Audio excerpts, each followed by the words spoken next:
Hello everyone. तो आज हम CBSE class 9 history chapter 1 revolution का पार्ट 4 पढ़ेंगे।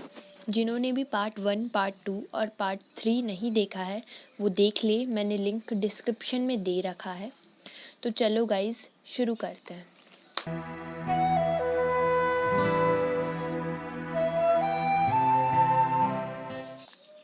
तो rule of women in French revolution, जो फ्रेंच रिवॉल्यूशन हुई थी उसमें औरतों का क्या क्या काम था। तो women played an important role in the French revolution. औरतों ने फ्रेंच रिवॉल्यूशन में बहुत इम्पॉर्टेंट योगदान दिया। उन्होंने भी लड़ाई लड़ी, उन्होंने भी अपने हक की लड़ाई लड़ी। आप पिक्चर में भी देख सकते हैं उन्होंने कैसे अपनी हक की लड़ाई लड़ी। They wanted to change their lives, वो अपनी लिव्स चेंज करना चाहती थी। Women of third state used to work from money. अब देखो, हमने थर्ड स्टेट पढ़े, 3 स्टेट पढ़े थे अपन ने। फर्स्ट स्टेट में कौन से लोग आते थे? क्लर्जी। और सेकंड स्टेट में नोबिलिटी। और थर्ड स्टेट में गरीब लोग आते थे। तो जो थर्ड स्टेट की वुमेन्स थी वो पैसों के लिए काम करती थी। जैसे they sold flowers, fruits, vegetables, है ना। वो फूलों को बेचती थी, फ्रूट्स बेचती थी, वेजिटेबल्स बेचती थी। और they use to wash clothes, और वो कपड़ों को भी धोती थी। और they were domestic servants of rich people. और जो लोग थे उनके, जो अमीर रिच लोग थे, उनके घर में वो डोमेस्टिक सर्वेंट्स थी। डोमेस्टिक सर्वेंट्स मतलब काम वाली बाई, उनके घरों में जा कर के वो काम करती थी। पिक्चर में भी देख सकते हो आप, ऐसे फूल बेचती थी, डोमेस्टिक सर्वेंट्स थी, ठीक है। They were no education for girls. और जो थर्ड स्टेट की जो लड़कियां थी उनके लिए किसी भी तरह का कोई स्कूल एजुकेशन नहीं था। Only the girls of first and second state used to go to school. केवल जो रिच लोग थे, केवल उनकी लड़कियां स्कूल जाती थी। केवल फर्स्ट स्टेट और सेकंड स्टेट की जो लड़कियां थी केवल वो ही स्कूल जाया करती थी। Later on they were forced for marriage. और इसके बाद स्कूल ख़त्म होने के बाद ही उन पर प्रेशर डाला जाता था शादी का। चाहे वो, मतलब प्रेशर तो पहले के ज़माने में क्या था, चाहे कोई भी हो, अमीर हो चाहे गरीब हो, उसकी उन लड़कियों की छोटी सी उम्र में ही शादियाँ करा दिया करते थे। Working women had to do lots of work. जो वर्किंग वुमेन थी उन्हें बहुत सारा काम करना पड़ता था, जैसे take care of the family, cooking, the fetch water from well, to wait in line to purchase bread. Even the wages of women were lower than man. जैसे कि फैमिली का ध्यान रखना, खाना बनाना, कुएं से पानी लाना, ब्रेड की लंबी लंबी लाइनों में खड़ा होना। और जो पैसा मिलता था, even the wages of women were lower than man. और जो वुमेन्स को पैसा मिलता था वो जेंट्स से कम मिलता था। मतलब जो लेडीज़ पैसा कमाती थी वो हमेशा जेंट्स से कम कमाती थी। मतलब कम नहीं कमाती थी, चाहे वो जेंट्स की जितना ही काम करे, पर उनको पैसा कम ही मिलता था मुकाबले आदमियों के। समझे? तो अब हम बात करते हैं कि अब वुमेन्स ने क्या क्या स्टेप लिए, steps taken by women. Women open their own political clubs and start their own newspapers to get their demands fulfilled. अब वुमेन अपने पॉलिटिकल क्लब खोल लेती हैं और अपने खुद के न्यूज़पेपर्स खोल लेती हैं ताकि उनके डिमांड फुलफिल्ड हो जाए। There were 60 clubs of women at the time in France. France में उस टाइम पे लगभग 60 क्लब्स बन चुके थे वुमेन्स के। And the most famous club was the Society of Revolutionary and Republican Women. ये इम्पॉर्टेंट है, ये एग्ज़ाम में भी MCQs के क्वेश्चंस में पूछ लिया जाता है कि वुमेन्स ने सबसे पहला क्लब कौन सा खोला था। तो आप तो लिख के आ जाना, the society of revolutionary and Republican women. Okay, तो पिक्चर में भी देख सकते हो कैसे क्लब्स हुआ करते थे पहले के ज़माने में। ओके, तो अब जो लेडीज़ थी उनकी डिमांड्स क्या थी? They were wanted political rights. उन्हें पॉलिटिकल राइट्स चाहिए थे। जैसे because when the constitution of 1791 was formed they were not given the right to vote. जब कॉन्स्टिट्यूशन दोबारा बना 1791 में तो उन्हें अधिकार नहीं दिया गया वोट देने का। तो उन्हें अधिकार नहीं था वोट देने का। They wanted political representation, that means to become a member in the legislative assembly. तो वो केवल ये नहीं चाहते थे कि केवल हमें वोट का ही अधिकार मिले, वो ये भी चाहते थे कि हमें पॉलिटिकल रिप्रेजेंटेशन भी मिले, मतलब वो पार्टीज़ में पार्ट कर सके, वो लेजिस्लेटिव असेंबली का भी हिस्सा बनना चाहती थी, समझे। तो government formed new law to improve women lives. अब गवर्नमेंट ने सोचा कि ये इतना ज़्यादा हल्ला कर रही हैं तो चलो इनका भी कुछ काम कर ही देते हैं। Made new school and education compulsory. Government ने कहा चाहे first state, second state, third state, चाहे कुछ भी हो, सबके लिए एजुकेशन सिस्टम है। ये टॉपिक्स थोड़े इम्पॉर्टेंट्स हैं तो आप इन्हें नोट डाउन कर लें या फिर स्क्रीनशॉट्स लेकर के रख लें, ये थोड़े इम्पॉर्टेंट है तो आप समझे इन्हें क्या है। ये एग्ज़ाम्स में भी ज़्यादातर पूछे जाते हैं कि वुमेंस की डिमांड फुलफिल हुई, क्या डिमांड्स थी वुमेंस की, ये वो, तो आप ये अच्छे से पढ़ें। तो क्या है, गवर्नमेंट ने कहा चाहे first state, second state, third state, चाहे कुछ भी हो, सबके लिए एजुकेशन सिस्टम कंपलसरी है। सेकंड ये कि नो मोर फोर्सफुल मैरिज। अब उनने ये भी कह दिया कि अब फोर्सफुली लड़कियों की शादी नहीं होगी, ठीक है। अब marriage turned into a contract and was registered under civil law. और अब जो मैरिज है वो ऐसे नहीं होगी, अब मैरिज एक कॉन्ट्रैक्ट बन जाएगी और मैरिज होने के बाद रजिस्टर करवाना पड़ेगा। और डिवोर्स वाज नो लीगल, और डिवोर्स को लीगल बना दिया गया। अगर कोई लेडी खुश नहीं है, कोई आदमी खुश नहीं है, मुझे अब लग रहा है, तो डिवोर्स को कर दिया गया लीगल। उन्हें ऐसा लग रहा है कि हम एक दूसरे के साथ खुश नहीं है, डिवोर्स लेना है, तो अब डिवोर्स को कर दिया गया लीगल। इलीगल नहीं है, लीगल है, ठीक। वुमेन वर टर्न, पहले क्या होता था कि डिवोर्स चाहे आदमी और, मतलब ज़्यादातर ऐसे ही केसेस आते हैं कि आदमी औरत को चाहे कितना भी टॉर्चर करे, कुछ भी करे, बट डिवोर्स नहीं होगा। इलीगल था डिवोर्स नहीं ले सकती वुमेन्स, ठीक है। तो अब ये डिवोर्स क्या है, लीगल करा दिया गया। तो women were turn to start small businesses. तो अब वुमेन को चाहती थी कि अब वुमेन को छोटी छोटी ट्रेनिंग देना शुरू कर दिया गया, जैसे वो अपना छोटा मोटा बिजनेस शुरू कर सके। अब नोट डाउन करिए कि but still they did not get political rights like right to vote etcetera, struggle kept going.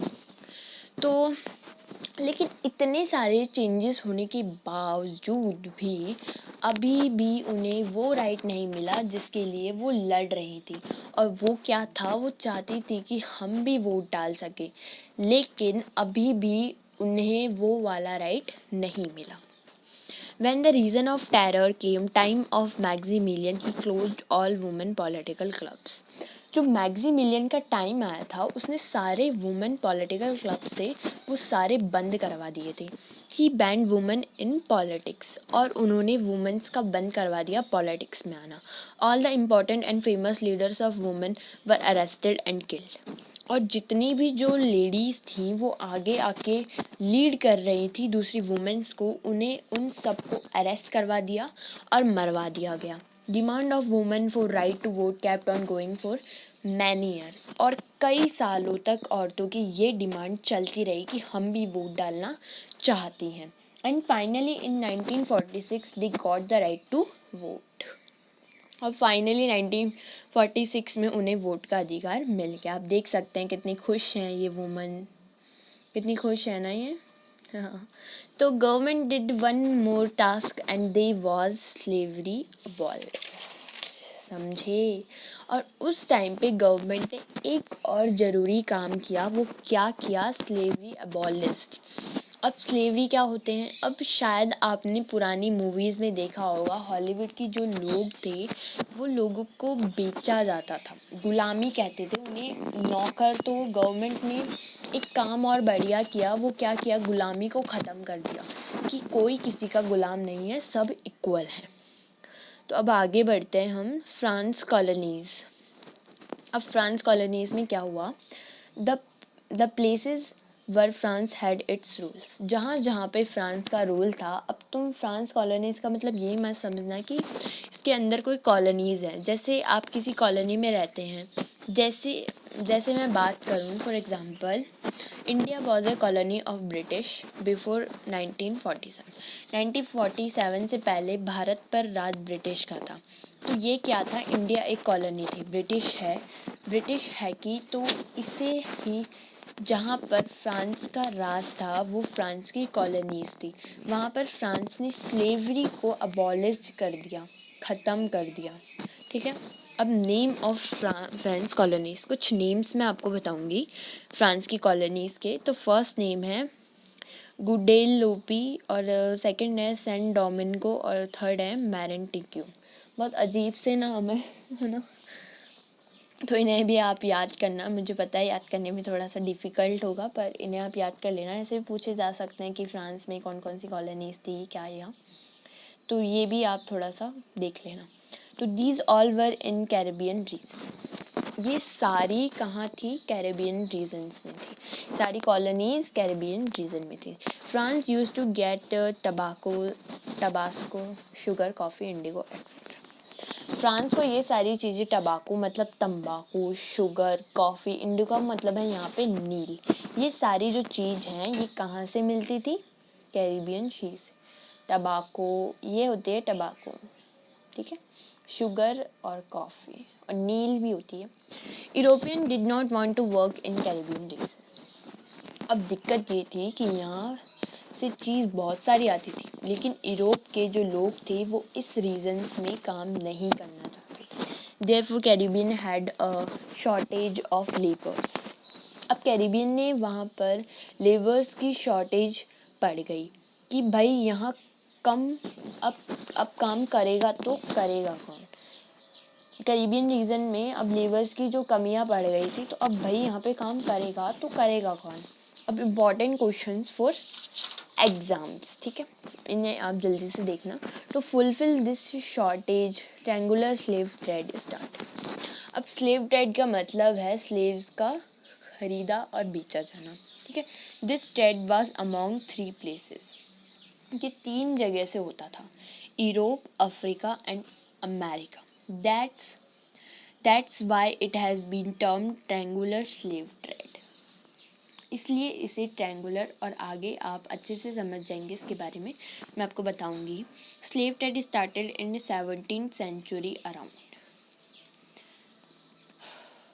जो स्लेव ट्रेड था वो लगभग 17th सेंचुरी में शुरू हुआ।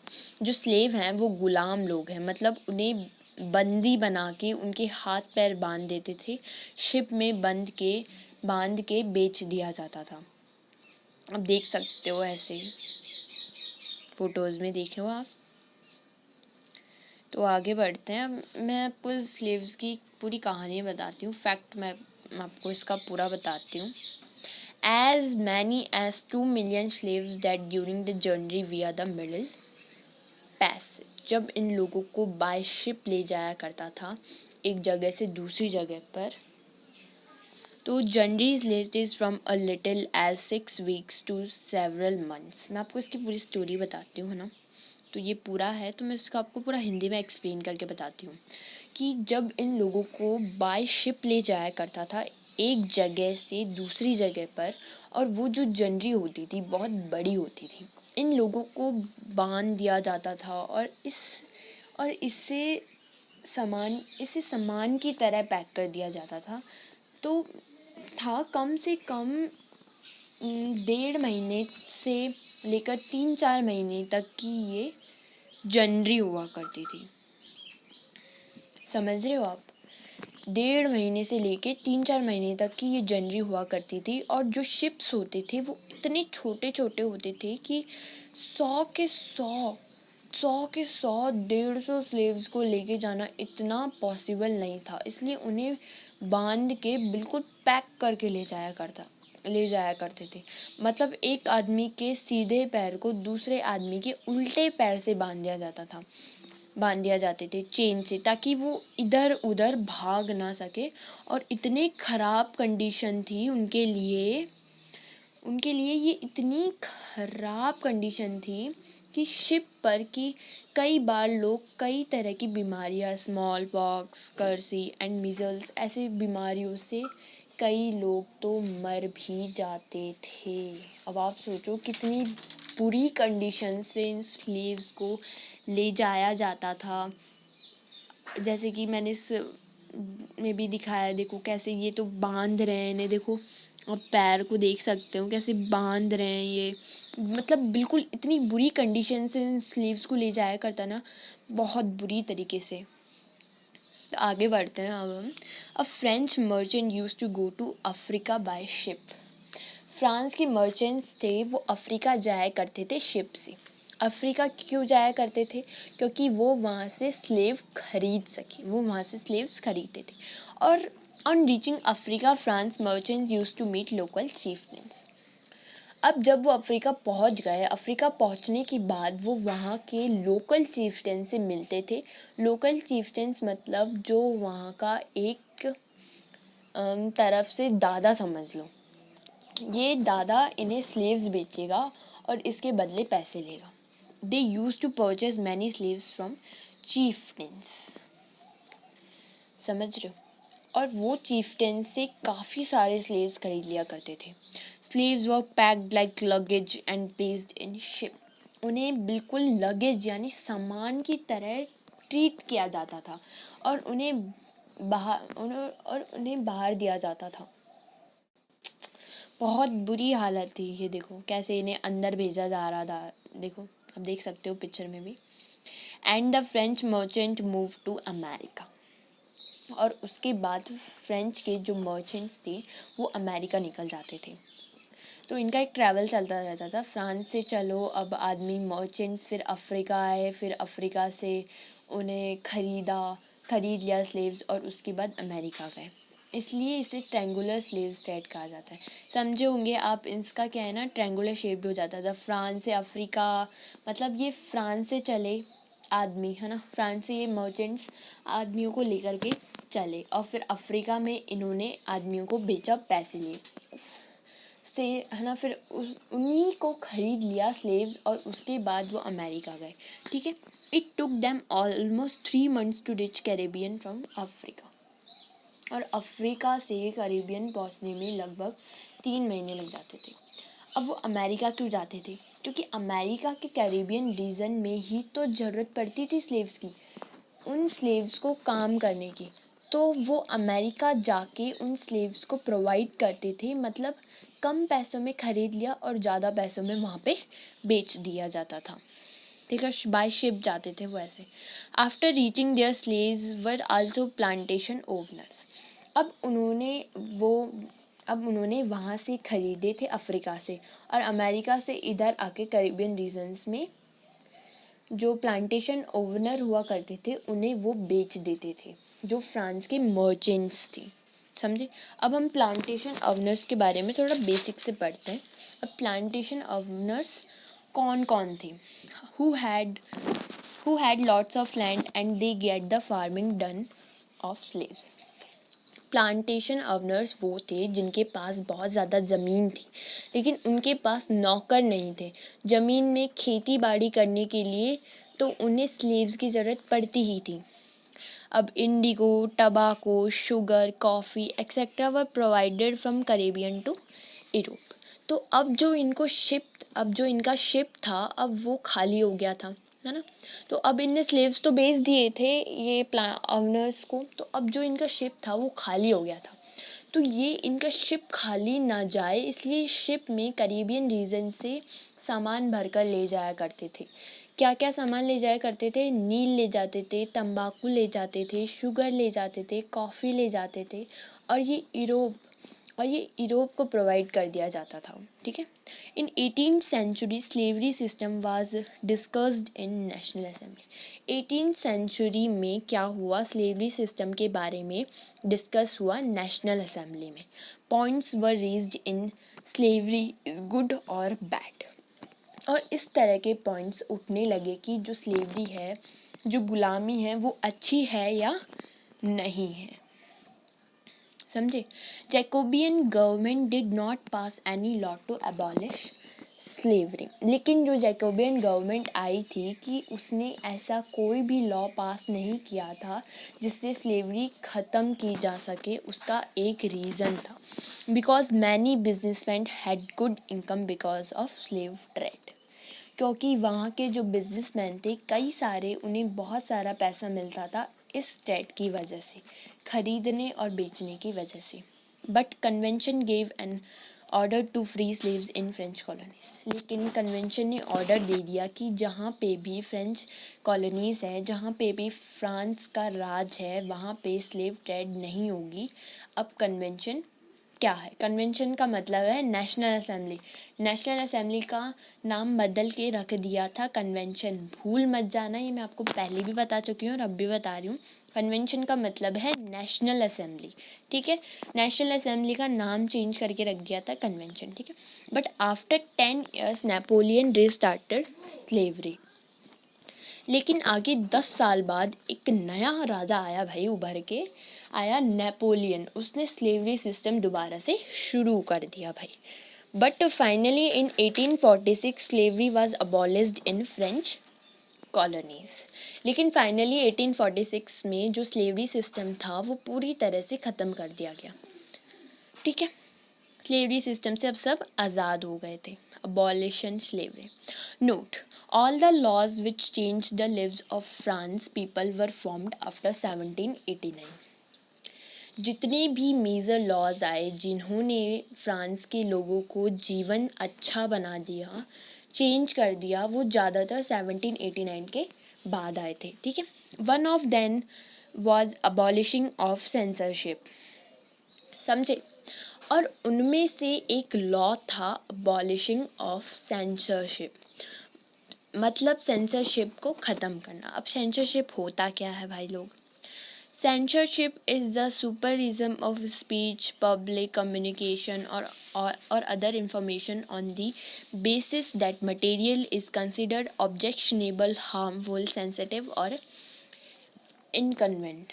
जैसे पुराने ज़माने में राजा महाराजा हुआ करते थे, मतलब जो नेपोलियन था उसने न्यूज़पेपर्स में, कोई बुक में तो कहीं कहीं कहीं कोई ऐसा वर्ड तो यूज़ नहीं हो रहा, कोई महाराजा के खिलाफ बोला जा रहा है, तो ऐसे ही सेंसरशिप होता था उस टाइम पे। मतलब कोई भी राजा के खिलाफ लिख नहीं सकता।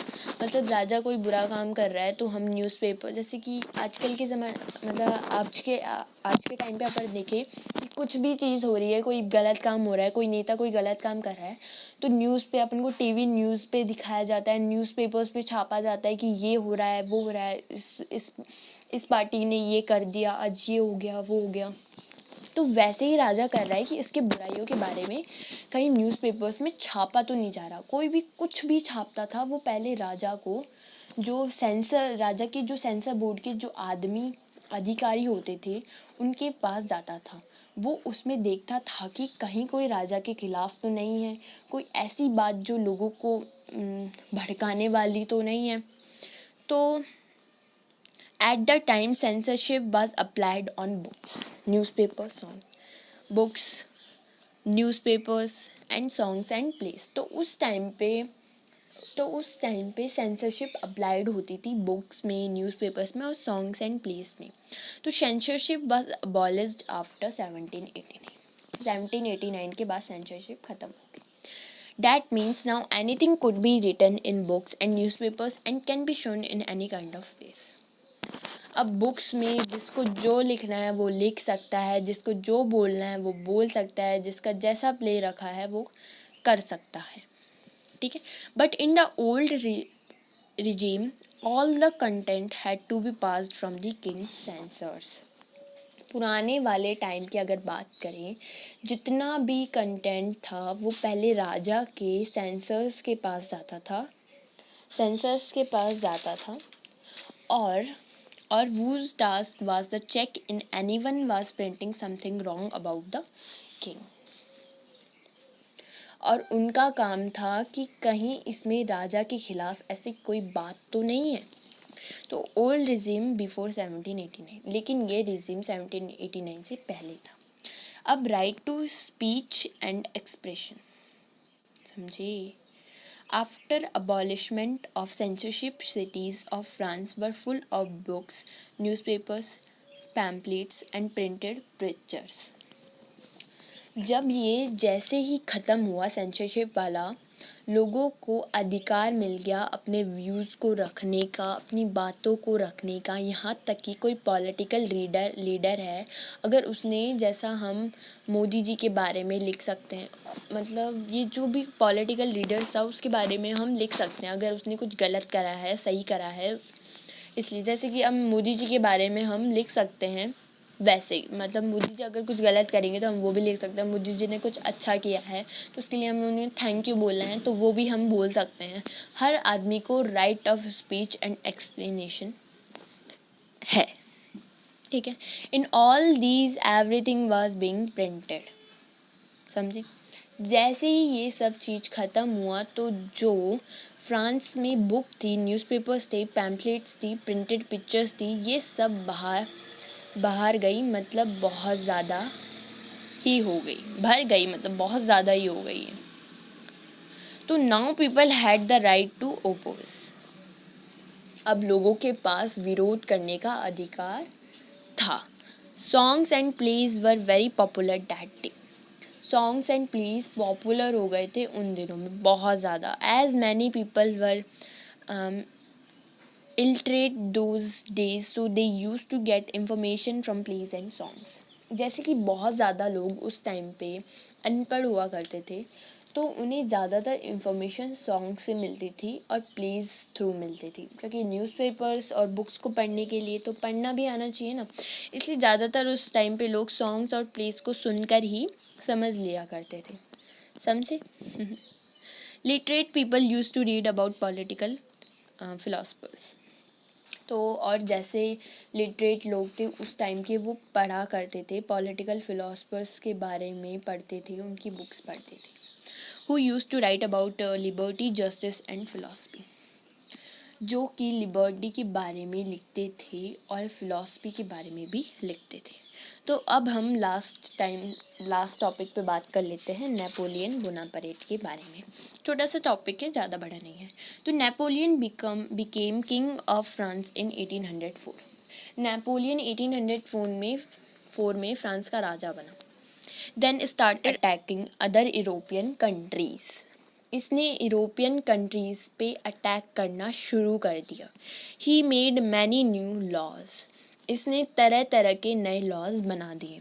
ही हैड अ स्ट्रॉन्ग आर्मी, इसकी आर्मी बहुत स्ट्रॉन्ग थी, ठीक है। In 1815 battle of Waterloo that was defeated, और फाइनली 1815 में जो बैटल ऑफ वाटरलू हुई उसमें नेपोलियन मार गया। तो नेपोलियन बोनापार्ट का थोड़ा सा ही है, एग्ज़ाम में भी इसका थोड़े से ही कुछ पॉइंट्स पूछे जाते हैं कि वाटरलू, ये थोड़ा इम्पॉर्टेंट है कि नेपोलियन कौन सी बैटल में मारा गया, तो अब ये लिख के आ सकते हो वाटरलू। हमारा ये वाला पार्ट ख़त्म, तो अब मैं आपको अपनी नेक्स्ट वीडियो में मिलूँगी, और ये वाला चैप्टर भी हो गया है हमारा ख़त्म। तो अगर आपको मेरी इस चैनल पर आप पहली बार आए हैं तो प्लीज़ सब्सक्राइब करना मत भूलिएगा। अगर आपको मेरे पढ़ाने का तरीका अच्छा लग रहा है तो प्लीज़ मुझे कमेंट करके ज़रूर बताना। So guys, thank you so much for watching the video.